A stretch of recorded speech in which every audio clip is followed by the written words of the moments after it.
こんにちは。Xbox 専門 VTuber のたくみしーなです。今回は4月後半に新たにゲームパスに追加されるタイトルと4月30日をもって外れるタイトルをご紹介します。ぜひ最後まで見てね。グランドセフトオート5、4月15日からゲームパスに対応しています。J1 タイトルではないのでゲームパススタンダードでも遊べます。アメリカ西部ロスサントスの大都市を舞台にフランクリン、マイケル、トレバーの3人の主人公として自由に派手にモラルなき過激な物語を楽しむことができるオープンワールドクライムアクションゲームですね。今作 GTA5 は過去に2020年1月、2021年4月、そして2023年7月にもゲームパスに対応していたので、今回で4度目の復帰となりました。今回は Xbox One 版と2022年に新たに発売された Xbox シリーズ XS アップグレード版、さらには PC 版もゲームパスの対象となっていて、Xbox シリーズ XS 版では 4K 画質や 60fps 化の他にもロード時間の短縮やテクスチャの品質向上、レイトレーシングにも対応し、より綺麗に、より快適に GTA5 の世界を楽しむことができます。また、フレンドと一緒に遊ぶこともできる GTA オンラインもプレイが可能です。ちなみにロックスターゲームスのタイトルはいずれもゲームパス対応期間が4ヶ月から半年程度と短い傾向があるため、本作を楽しみたい方はお早めにプレイされることを推奨します。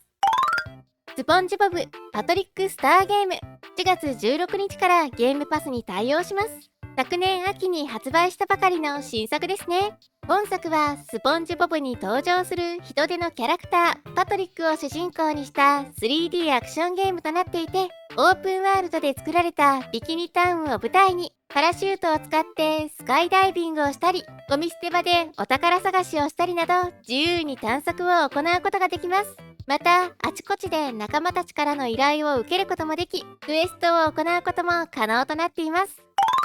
クライムシーンクリーナー、4月17日発売日初日からゲームパスに対応します。清掃業務を行っていく一人称視点のシミュレーションゲームです。ただし清掃といっても今作で行うのは犯罪現場の後片付けという業務。今作では犯罪組織のボスに命じられ、彼らが行った現場の後処理を行い、きれいに掃除して証拠を隠滅するといった作品となっています。バケツとモップを持って凄惨な現場に赴き、飛び散った血を拭き取ったり、匂いを消して証拠品を回収したりなどの仕事を行い、報酬を得てより便利な道具の使用ができるようになっていくといった流れになっています。今作とても気になっていたので遊べるのが楽しみです。テンポポ、4月17日発売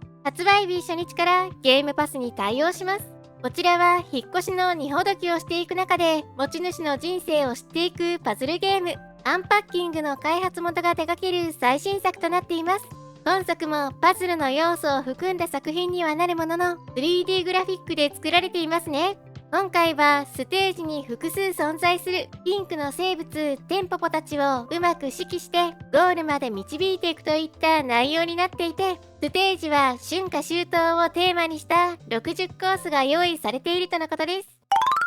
フレイルオブスキュールエクスペディション33、4月24日発売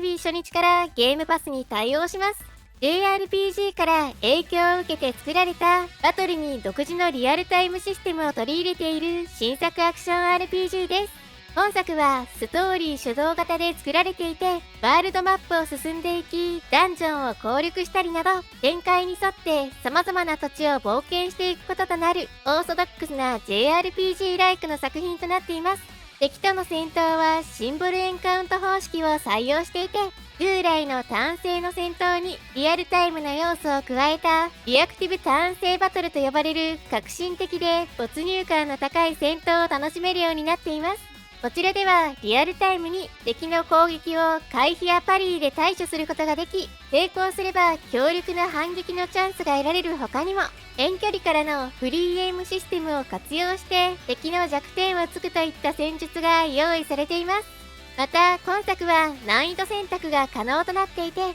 パリーが苦手な方でも遊びやすいように設計されており、この難易度の変更はいつでも自由に行うことができると明かされています。敵を倒すことで経験値を入手でき、レベルアップで得たポイントを自由に割り振って新たなスキルを覚えるといった要素も存在していて、まさしく JRPG 好きに向けた作品だと感じられますね。RPG 好きなので今作触れるのが楽しみです。タワーボーン4月30日発売日初日からゲームパスに対応します。なお今作は早期アクセス版としてリリースされます。Xbox ゲームスタジオファーストタイトルです。ファンタジー世界を舞台に最大4人協力プレイが楽しめるローグライクアクション RPG、ベルトスクロールかつステージクリア式となっていて、自由にステージを選択して攻略していくことができます。また棍棒や小手、二刀流探検、剣と盾といった武器種が用意されていて、ハクスラ要素も存在。スキルやアビリティなどを組み合わせて自分好みのカスタマイズを行い、モンスターたちとの戦闘を楽しむことができます。ちなみに今作は今年の後半に正式リリースを予定していて、正式リリース後は基本プレイ無料のライブサービス式となることがアナウンスされています。ファークライ4、4月30日からゲームパスに対応します。デイワンタイトルではないのでゲームパススタンダードでも遊べます。2014年にリリースされたファークライシリーズの4作目ですね。南アジアに位置する山岳地帯ヒラットを舞台にしたオープンワールド FPS ゲームです。ストーリーを楽しめるメインミッションの他にも、拠点の開放や人質の救出といったサブイベントや狩猟などを楽しむことができます。ゲームパスでは最新作の6や5、それにニュードーンなどもプレイ可能なため、4は作品としては結構古いタイトルとはなってしまいますが、まだ未プレイの方はこの機会に触ってみてはいかがでしょうか。ここからは5月上旬に追加されるタイトルを簡単にご紹介します。なお5月の追加タイトルは後日別の動画で詳しく解説しますね。1800、5月1日からゲームパスに対応します。UBI ソフトが手掛ける19世紀を舞台に都市を発展させていく都市建設ゲームです。本作では無人島の開拓からスタートし、集落を作って産業を整え、村を発展させていくことができます。コールオブデューティーモダンウォーフェア2、5月1日からゲームパスに対応します。2022年にリリースされたリブート版モダンウォーフェアの2作目となります。現在すでに続編のモダンウォーフェア3がゲームパスに対応していますが、ついに2の方もゲームパスで遊べる形となりますね。コンテンツとしては1人用のキャンペーンモードと協力プレイが楽しめるスペシャルオプス、そしてマルチプレイヤーが収録されています。ドレッジ、5月6日からゲームパスに対応します。不穏な雰囲気が渦巻く一人用の魚釣りアドベンチャーゲームです。本作は魚釣りで得た資金を利用してボートをアップグレードし、海の底まで探索をしたり、貴重なお宝を見つけたりしていくといった内容となっています。また4月11日からヴァンパイアサバイバーズの新たな DLC が配信開始しています。エメラルドジョラマと題されているこちらはザガエメラルドビヨンドとのコラボコンテンツとなっていて、なんと無料で配信が行われています。本 DLC では12人以上のキャラクターに16種以上の武器、そして新しいステージなどが登場するのに加え、サガシリーズでおなじみのひらめきシステムやリミックスされた BGM なども収録されています。まさかのサガエメとのコラボですね。Xbox ではサガシリーズはロマサガ2と3のリマスター版しかリリースされておらず、サガエメは未発売なのもあって驚きました。サガエメコラボ DLC は Xbox ストアにて無料で配信中。なお、バンサバ本編は現在ゲームパスで遊ぶことが可能です。そして、アバウトの日本語対応が延期になることが発表されています。本作は今年の2月に発売され、当初1ヶ月後のアップデートで日本語に対応すると告知されていたのですが、この度翻訳作業が予定通り進んでいないため、今年の8月まで延期となると公式発表されました。私自身、今作の日本語対応を待ち望んでいるので、延期となってしまうのはとても残念ですが、また続報が入り次第お伝えしていきますね。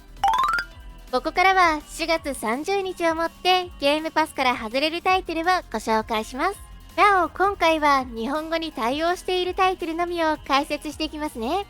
Have a nice です。追加から1年で終了となります。死神界の会社の社長として暴走した部下たちと戦っていくローグライクアクションゲームです。本作はダークでありつつも面白い世界観で作られていて、様々なステージを攻略していき、サボっている社員や略奪を計画する部下たちを鎌で指導をしていくことになります。ハイスピードな戦闘を楽しめる作品ですよ。サースティースーターズ、追加から1年半で終了となります。本当の自分を見つけるために過去の恋人たちと戦い、自分自身を表現することを題材にしたアドベンチャーゲームです。映画のような単性のバトルがあったり、スケートボードを利用してスケートやグラインド、ウォールランなどを楽しむことができたり、お料理のパートが存在したりと様々なジャンルが混ざっていて、見た目にもコミカルなタイトルとなっています。スナイパーエリート5、追加から3年で終了となります。スナイパーに特化した TPS シリーズの5作目です。他のシリーズと同様に、キルカメラの演出がすごく気持ちが良くて、遠方からスナイプするのが楽しい名作です。ボリュームは比較的コンパクトで、今からでも最後まで楽しみやすいタイトルなので、TPS が好きで未プレイの方はぜひ触ってみてください。2人協力プレイでキャンペーンを遊ぶこともできますよ。ザ・リワインダー、読みからの旅人、追加から1年で終了となります。今回外れるタイトルの中で一番のおすすめタイトルです。人々の記憶を遡ることができる能力を持つ主人公が過去の人物に干渉して行動や気持ちを変えることによって歴史を改変していくといった内容の中国を舞台にした2D アドベンチャーゲームです。今作とにかくストーリーの出来が非常に良くめっちゃ感動的なので、リプレイの方にはぜひ触ってみてほしいです。ボリュームはコンパクトですが、見どころがたくさんありますし、中盤の展開は本当に素晴らしいですよ。ということで今回は4月後半に新たにゲームパスに追加されるタイトルと、4月30日をもって外れるタイトルをご紹介しました。私のチャンネルでは今後も Xbox の最新情報や製品紹介、レビューを行っていきます。よかったらチャンネル登録と高評価していただけるとすごく嬉しいです。X の方でも情報発信しているのでフォローしてね。それではまた次回の動画でお会いしましょう。またねー。